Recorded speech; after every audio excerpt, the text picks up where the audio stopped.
What's up, everybody? It's Nick from Who Dat Travel.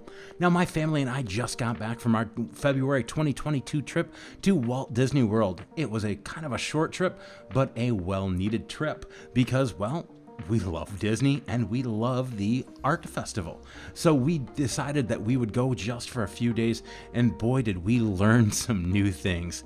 Now, even though we go quite frequently, every time that we go, we do learn something, and you know what? I want to share those with you.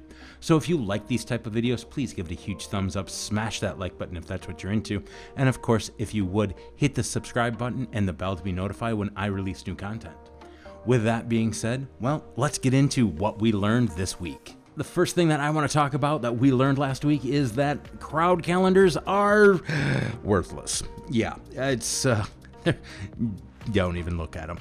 The reason being as it is difficult to figure out historically what is going to happen with the 50th celebration, and also the fact that people have been putting off their vacations because of the pandemic. Well, at this point, people are going in droves to be able to go to the park, and it really doesn't matter if it is a high season or a low season. It's going to be busy. We were absolutely blown away by the lines that we saw at all four parks in our 4 days there. We were experiencing waits of almost 2 hours. And for us, with a little man, that's just, well, that's too long of a line. So those crowd calendars really don't work at this point because, well, we've never seen anything like this. It's the first time that there's a 50th anniversary, and, well, in our lifetime, it's the first time that there's a global pandemic going on. So really, the crowds are just going to be the crowds. The next thing that we learned this week at Disney World is that rope drop only really works if you are staying on property now. Now, for those of you who don't know, that if you stay on property, you are allowed an extra half hour in the morning at any one of the parks. So if the park opens at 9 a.m., the guests that are staying on resort can get in at 8:30. And this does include the resort that we stay at, which is in the Disney Springs area. So we went every morning at the allotted time, and we were able to do usually only one ride within that half hour before the park opened to the rest of the folks. Now, here's the thing with that. Most of those rides that are the big names, Remy's, Slinky Dog, any one of your big rides was already at a 90-minute wait with just the guests that are staying on property. So if you are looking at rope dropping, Seven Dwarfs Mine Train, well, it already has a 90-minute wait. It could be even higher than that. So really, unless you're staying on property, rope dropping just doesn't work the same way that it used to. The next thing that we learned, plan for weather extremes. Now, of course, we looked at the weather before we left, and there was supposed to be a little rain, but at that point, we were supposed to have really warmer weather in the mid to high 70s. So we were excited about that. Well, even though that it said that it was supposed to be mid to high 70s, and one day we actually had almost 90 degrees, they didn't actually get there. The hottest day was about 85 degrees, which was fantastic. We got to be in shorts and t-shirt, needed our sunscreen, but the rest of the time it did rain, and we were in the mid 50s for that. And of course, rain and being chilly just kind of gets you down. So make sure that you are looking at that and planning for weather extremes. Even though the weather is saying that it's going to be nice, well, it may not be, and you might need that cover up and also need your rain gear.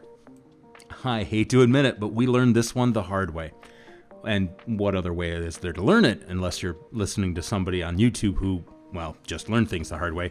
But Genie Plus is really needed in parks like Hollywood Studio and quite arguably in Magic Kingdom.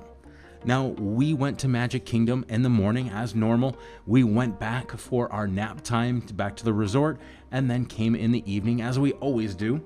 And we really didn't ride that much in the morning because things were getting busy.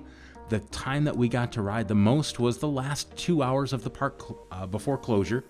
And really, that's because a lot of people are watching fireworks.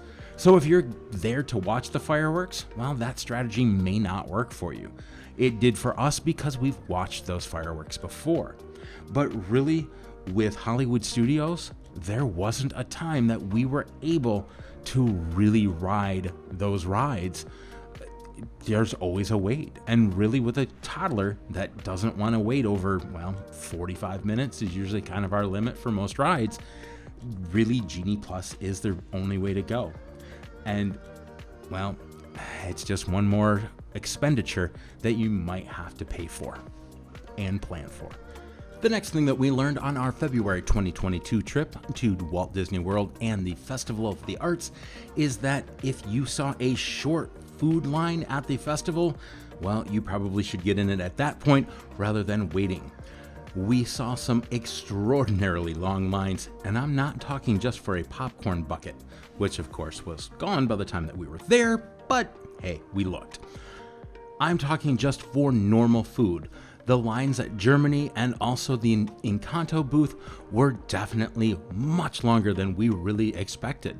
Now, we were lucky that when we walked by, we saw that they were short and we jumped in there, but those were some off times for eating.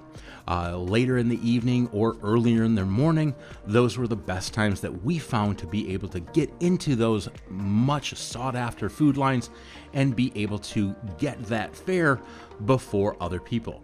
But you have to be willing to not eat at that normal time. Normal dinner time and normal lunch times, those lines were probably over an hour. And for us with a little guy, we've talked about it before, waiting an hour for food just, won't work for us. Finally, and maybe most importantly, what we learned on this trip is that if you see a souvenir and you want it, get it. Don't wait.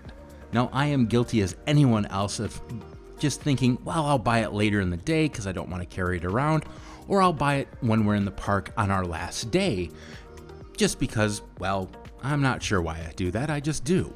However, we learned firsthand on this trip that there was a plush Mickey that we wanted to have, and by the end of the day, that plush Mickey was gone.